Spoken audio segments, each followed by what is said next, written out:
Баршаңызға қайырлы күн. Бүгін пекин орым жапырағынан кимчи салатын дайындайтын боламыз. Каналға тіркеліп қоюды ұмытпаңыздар. Ең алдымен орам жапырақты жуып аламыз. Одан кейін осылай төменгі жақ бөлігін кесеміз.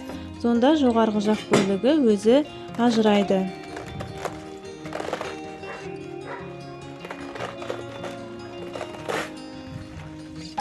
Осылай ажыратып алғаннан кейін шұңғылдау, үлкендеу эмаль ыдысымызды дайындап аламыз.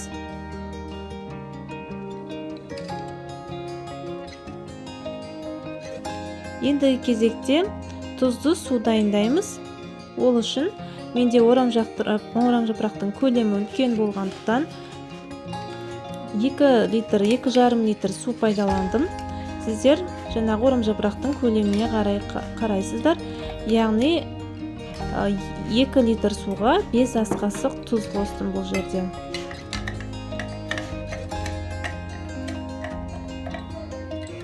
Сонда 1 литрға 2,5-3 қасықтан тұз салатын боламыз.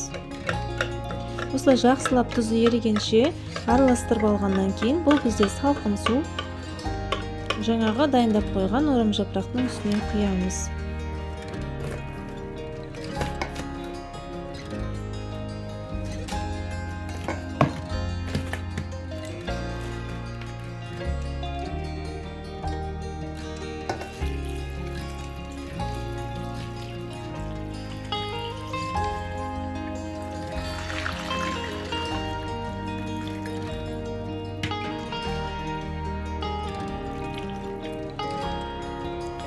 Менде бұл жерде кішкене су азырақ болып қалды.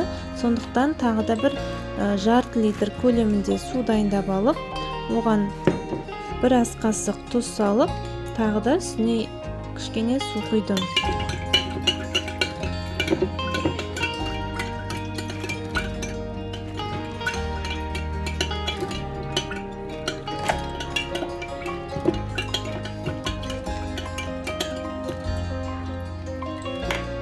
Осы суды да орам жапырақтың үстіне құйып, орам жапырағымызды басып, кішкене нығыздаймыз.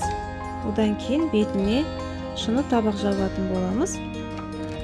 Және де оның үстіне міндетті түрде ауыр нәрсемен басып қою керек. Және бөлме температурасында 2-3 күнге қалтырамыз.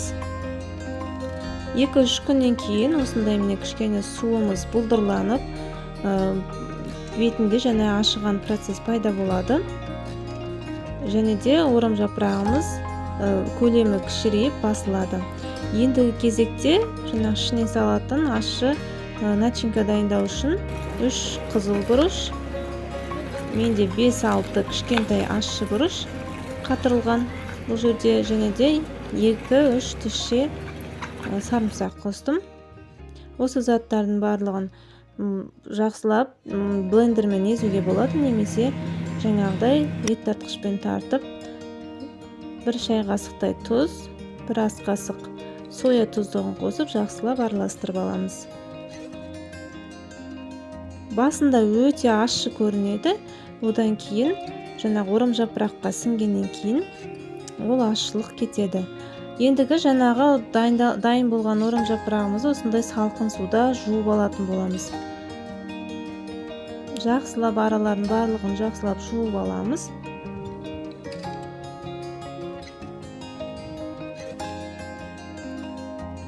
Жуып, кішкене осылай басып, сығып, арнайы ыдысқа салып, жаңағы дайындап алған начинкамызды араларына жағамыз.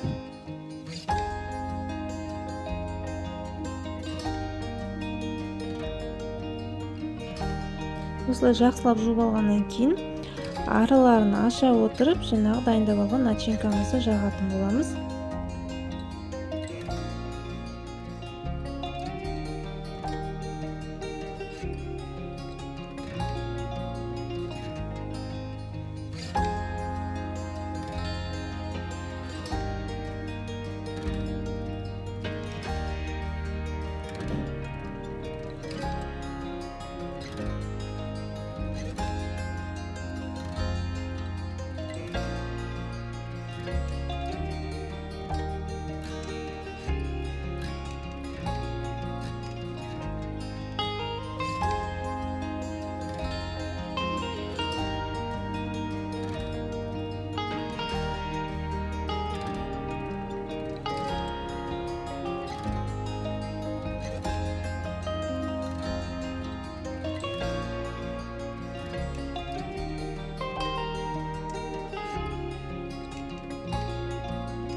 Ендігі кезекте беті тығыз жабылатын осындай шыны ыдысқа салып аламыз, немесе пластмасс контейнерларға да салуға болады, немесе банкаларға да салып сақтауға болады.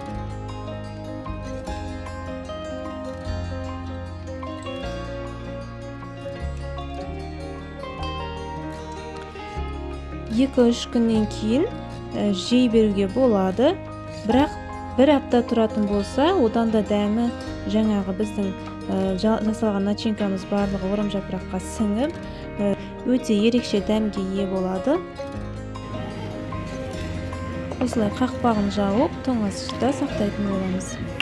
Міндетті түрде дайындап көріңіздер. Өте дәмді болып шығады. Астарыңыз дәмді әрі берекелі болсын.